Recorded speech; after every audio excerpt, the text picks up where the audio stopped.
Hello, everybody, and welcome to the Soul Dojo Podcast. I just need to listen to myself for a second. Okay, I'm so happy we're officially back. Okay, this is great. This is amazing. I'm so happy to have the Soul Dojo back. If you guys know me or know any of the work that I did, this is the very first podcast that I ever started. The Soul Dojo podcast was something I did right when I started the Soul Dojo.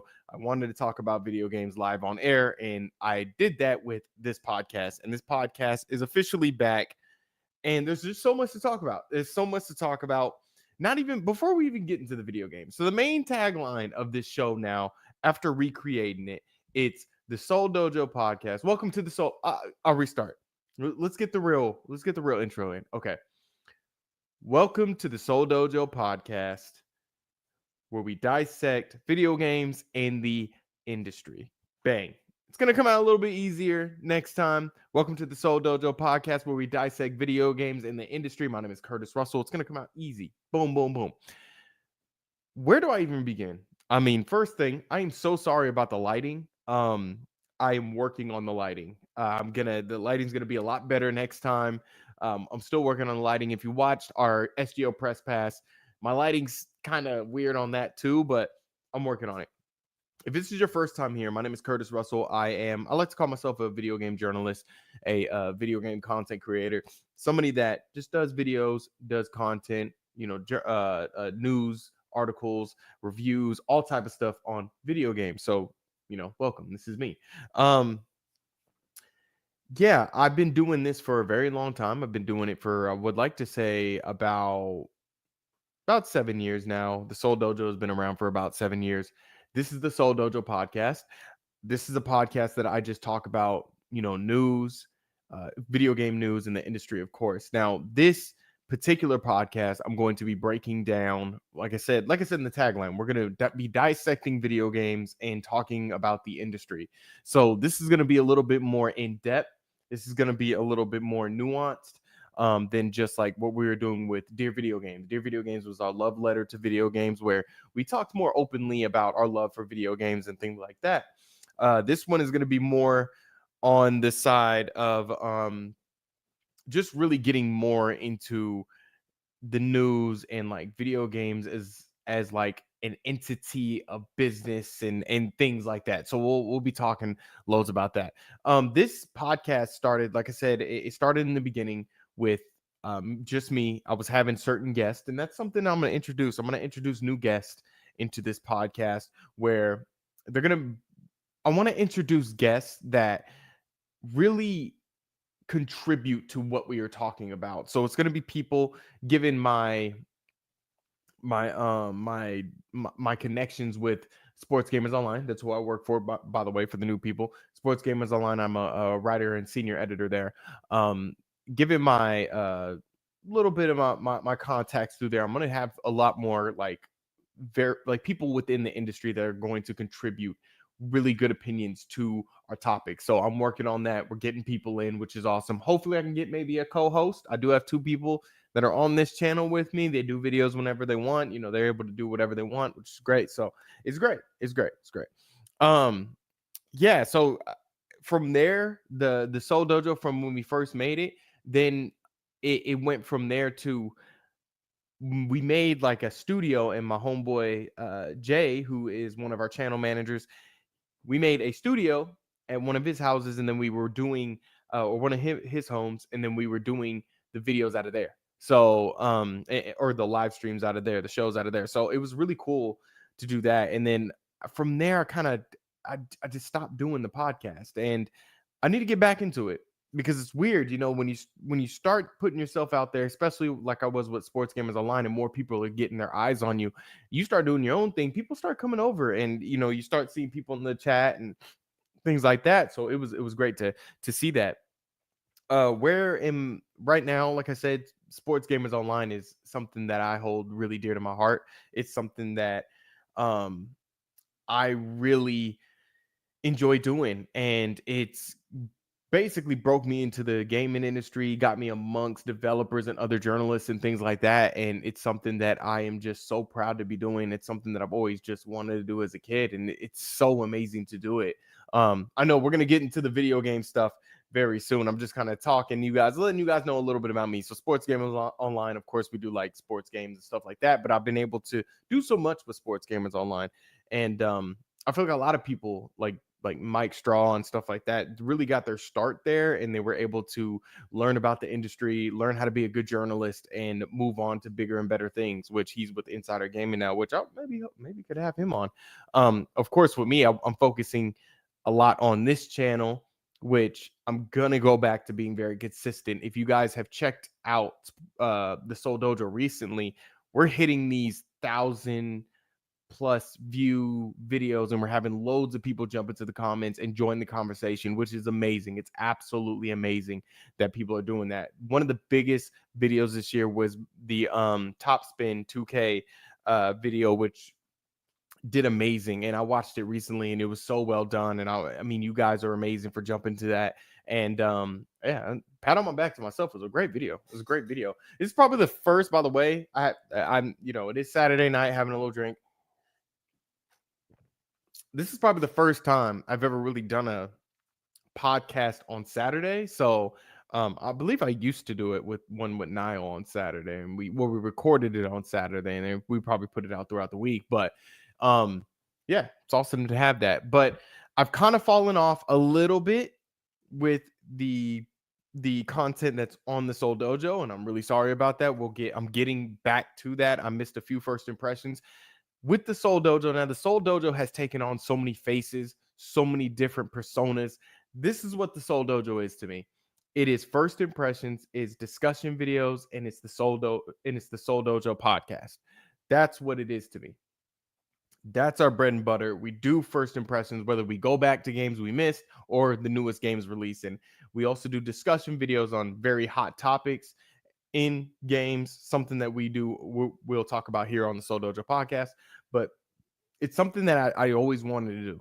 Something that I always wanted to do. And we were doing it. We're getting loads of views on it, loads of subscribers. I know we're probably going to fall short of that 1,000 subscriber mark, but I'm pushing to get the Seoul Dojo to it in 2025. I am pushing for it. I am very much pushing for it. We're going to get there. We're going to get there if it kills me, because we are getting closer and closer and closer. And I feel like consistency in the first impressions and things like that we're going to get there. We're going to get there. But consistency, that's what we're working on. But yeah, like I said, my name is Curtis Russell, Sports Gamers Online, senior editor, and then, of course, main content creator here on the Seoul Dojo. If it's your first time here, welcome in. Make sure you guys subscribe. And let's jump into the video games. Why you guys are here. Why you guys are here. Where are we at with video games? Man. Okay, so the Game Awards. The Game Awards officially had their nominations. And we're going to go through a few of them. I mean, we used to do a whole podcast, and we used to go through every single category. Or I think we actually only did the main categories. And we used to just kind of predict.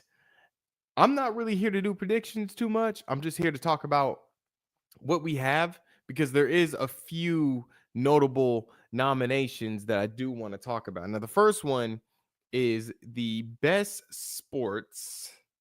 What is it? The best sports.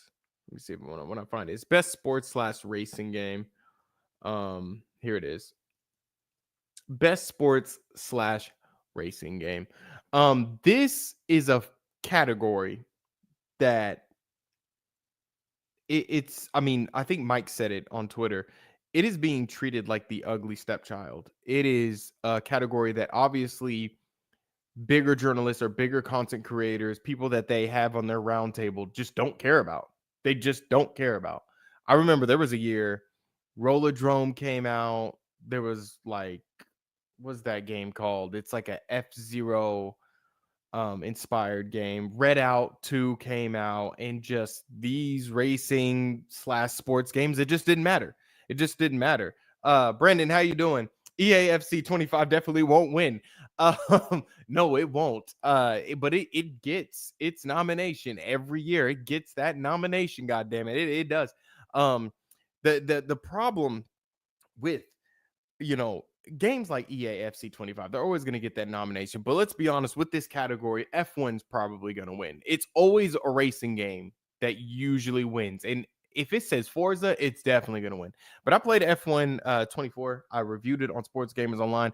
I like it. I like the new the research and development system that they have in place, where if you're a better driver, they kind of lean towards your car and towards your research and development than your partner. So you kind of get better upgrades and stuff, and you remain the better driver. And then you can kind of go behind your team's back, and you can sign new deals with other teams and stuff like that. Or if you stay true and you stay, very loyal to your team, you get, that added benefit. So I think F1 24 will win it. I know it's not the best F1 game we've had, but I like this F1 game very much a lot.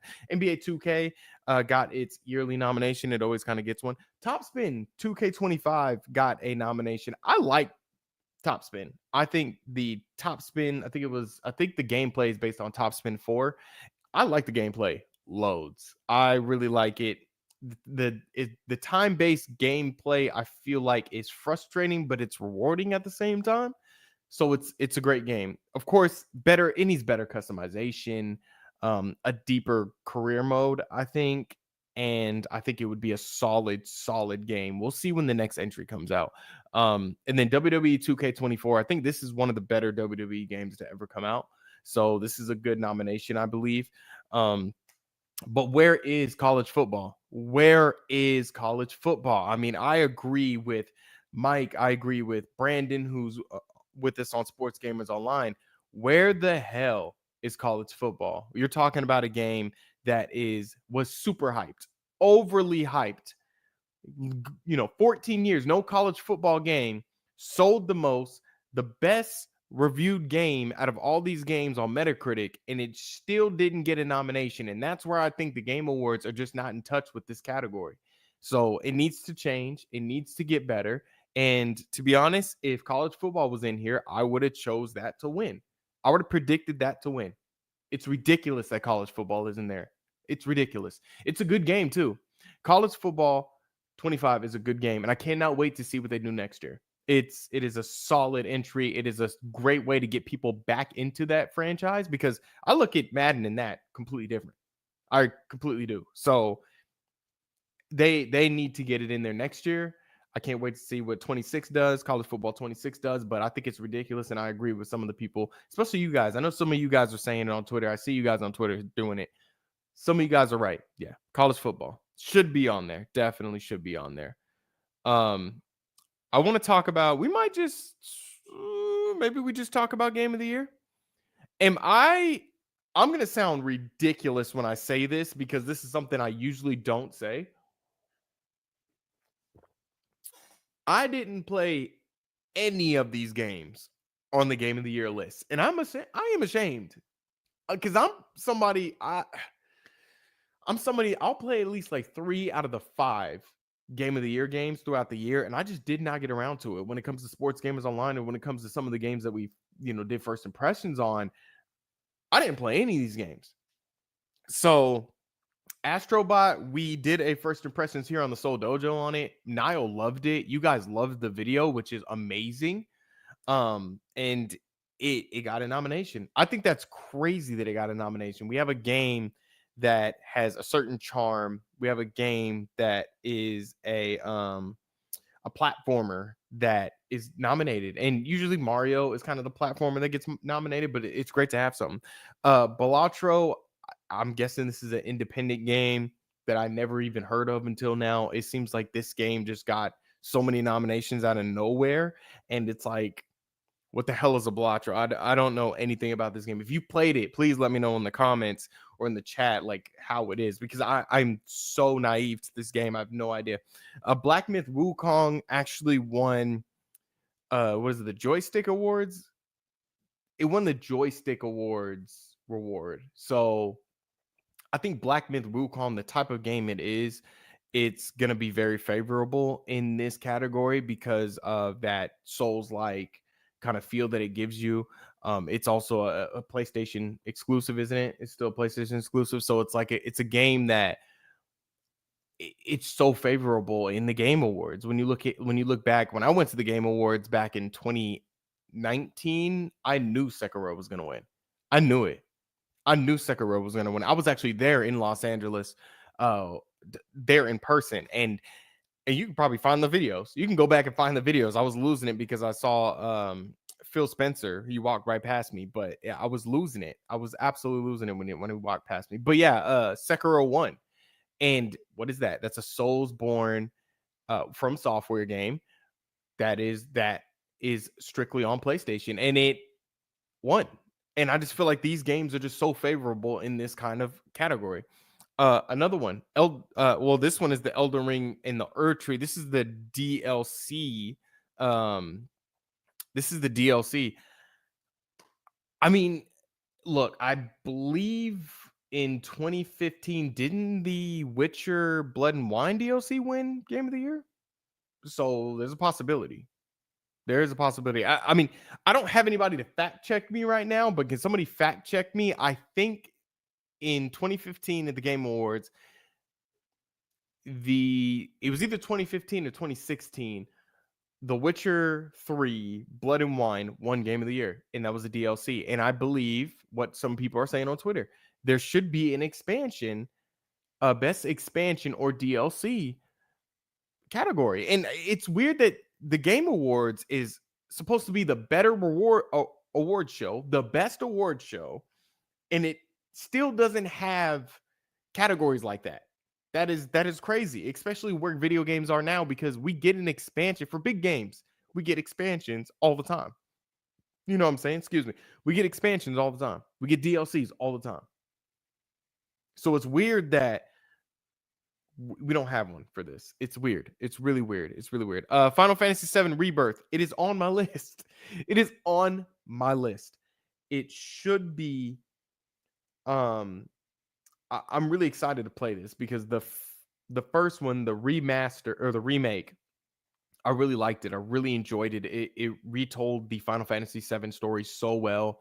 The combat was really good. It had a blend of it had a blend of like the old school style, but with more of like like what we kind of saw a little bit in Final Fantasy 15, that kind of combat, and I really liked it a lot. The blend was perfect. The story was really good. There was like a thirst fest for Cloud. It was kind of funny. I thought the game was superb. I thought it was so good. And Rebirth looks like it's going to be amazing. I know I'm saying it like it's about to come out. No, I just missed it. I didn't get to it. I'm getting around to it. I'll talk about the games I've been playing later. I'm going to get to it. So excited to get to it. Cannot wait to get to it. Could possibly win, but I think Black Myth Wukong will probably win. So the last game that was nominated was Metaphor Reventasio. And you guys might be like, what is this game? This game snuck under my nose. This is by some of the creators of Persona 5, and it looks like it.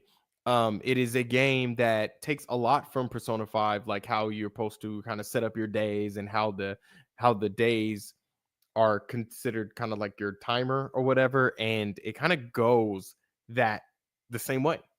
Kind of goes the same way like that. And it looks awesome. It looks so good.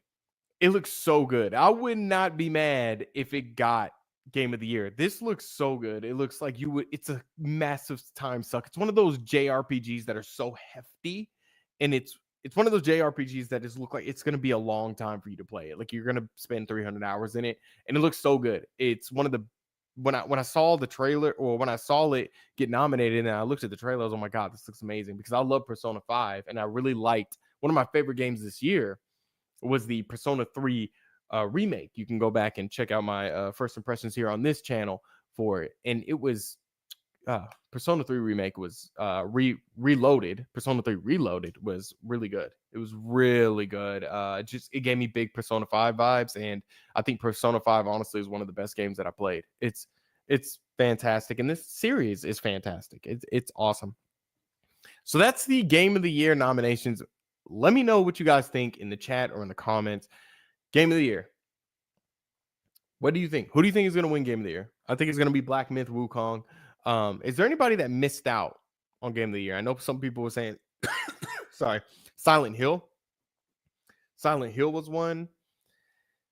I was thinking,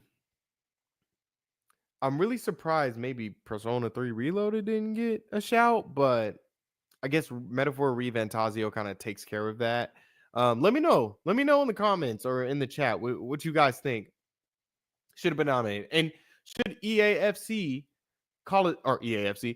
EA Sports College Football should have that been nominated for best sports / racing game? Because I think it should have. Let's jump over to sorry about that, y'all. Let's jump over to what I've been playing. I've been playing a game where it recently got an update, a massive update. Yes, I'm talking about the GTA Trilogy. Grove Street Games has been removed from the beginning screen, the splash, I guess they call it the splash screen of the game, and it's kind of crazy. And I don't know if you guys seen it, but the guy tweeted, one of the developers tweeted on on Twitter, on X, and said, okay, it's kind of, excuse my language, it's kind of shitty that you guys did that. It's kind of shitty that you guys removed us from the splash screen, and basically saying like it's not their fault. What happened in this game.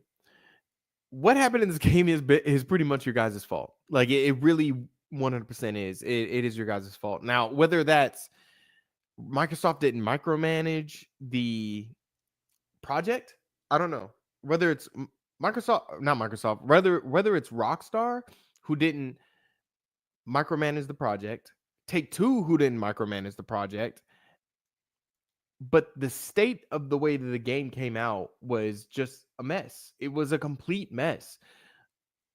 I'll put my hands up and say, look, when I first played it, I played Vice City because I haven't played Vice City in years. To that point, I haven't played Vice City in years. So I played it and I was like, okay, this isn't as bad as people are saying. Turns out Vice City was the more polished one, a little bit more polished than the other games. Started playing GTA 3. It was a mess. Glitches everywhere. Texture issues everywhere. Now they've updated the game. Rockstar Games went in, updated the game themselves, fixed a lot of the issues. Now there's still issues there, but fixed a lot of the issues, and the game is a lot better. I'm playing San Andreas.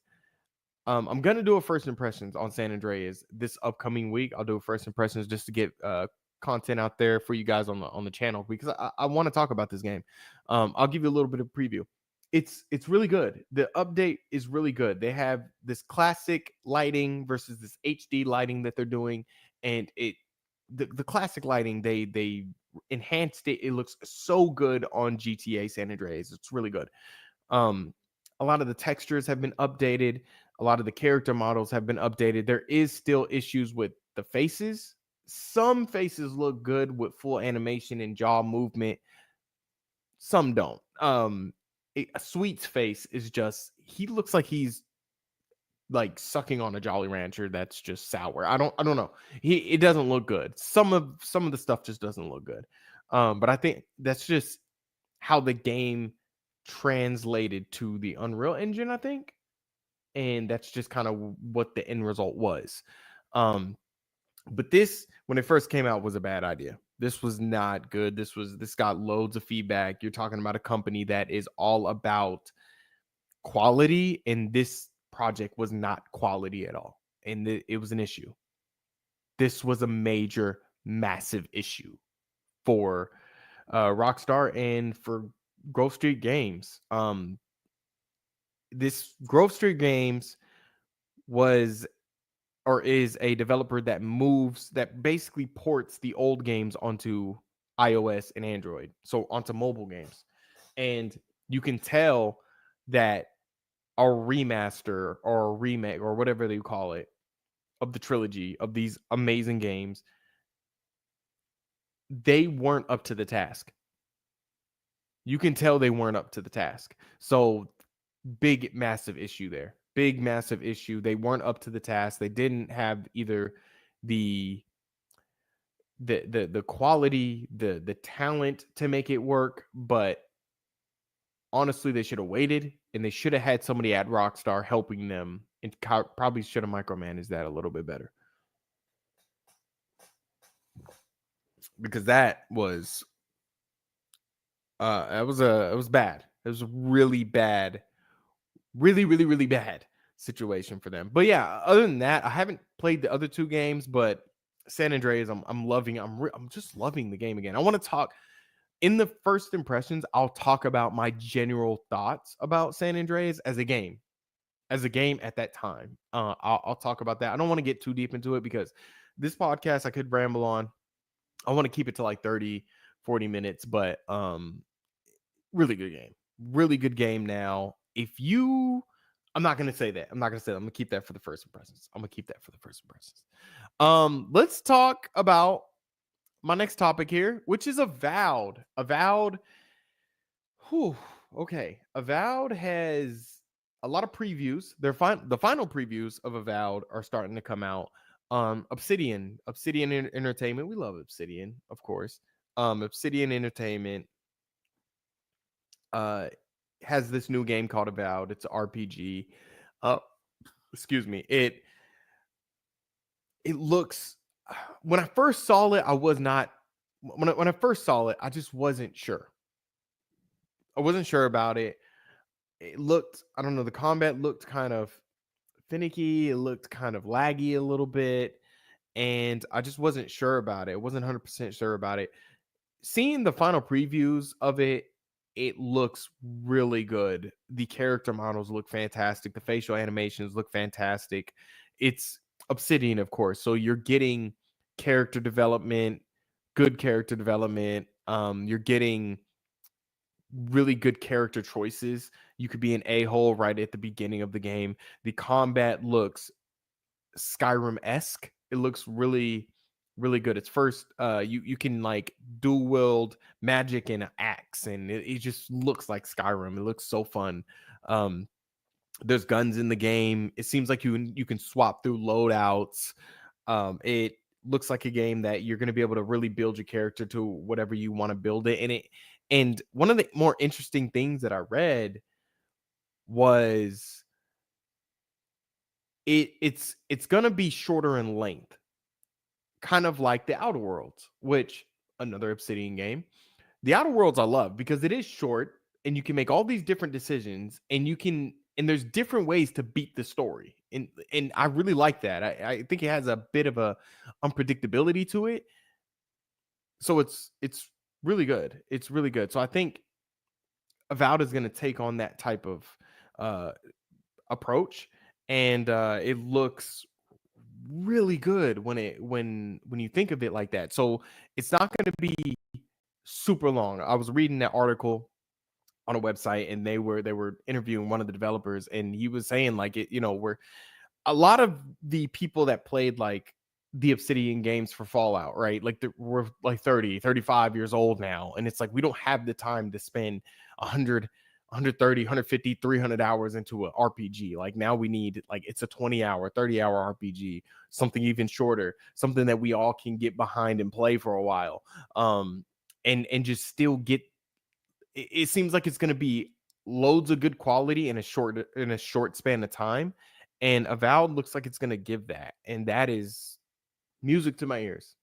If you guys haven't seen like the trailer of this game or anything like that, it looks good. I think the first showing of it, that's where I was just like wasn't sure about it, but the latest trailer and then the previews, like the IGN preview, I think I watched. There was another preview I watched. It looks way better.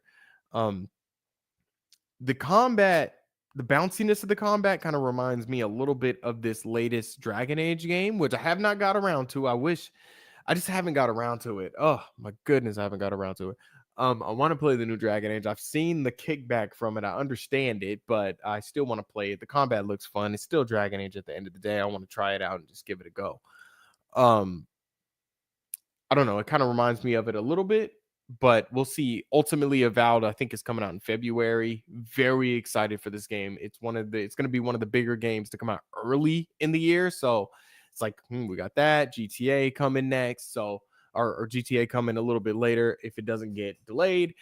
But yeah, Avowed looks really good. All right. Lastly, what is that? About 30 minutes I've been talking to you guys. Lastly, I want to talk about Sonic X Shadow Generations. I beat the Shadow story 2 weeks ago. I love it. I love it. I love Sonic X Shadow Generations. So, of course, if you don't know, Sonic Generations was a game that came out. I mean, I think I was in high school and I beat it and I loved it. I thought it was a really good Sonic game. Now, this is a remaster with Shadow side of the story, and Shadow side of the story is really good. It is really good. They got a lot of one of my favorite Sonic games ever, Sonic Adventure 2. They have a lot of reference to that game, of course, because I think that was Shadow's first appearance was in that game. So they have Radical Highway. They have some Sonic the Hedgehog, like the 2006 Sonic the Hedgehog levels in there. And it's great. It is great. I love it. It's like kind of more of a retelling of a story a little bit. The levels are superb. Sonic Generations is just a really good game. And then of course it has like a remaster of Sonic Generations on top of that. So it's like maybe you're looking at maybe 20 hours of good gameplay. I didn't beat Sonic's side, so I'm going to say something that I'm not sure is 100% true. I don't think there's a final story, which I think that's a bit of a mishit for Sega and Sonic Team.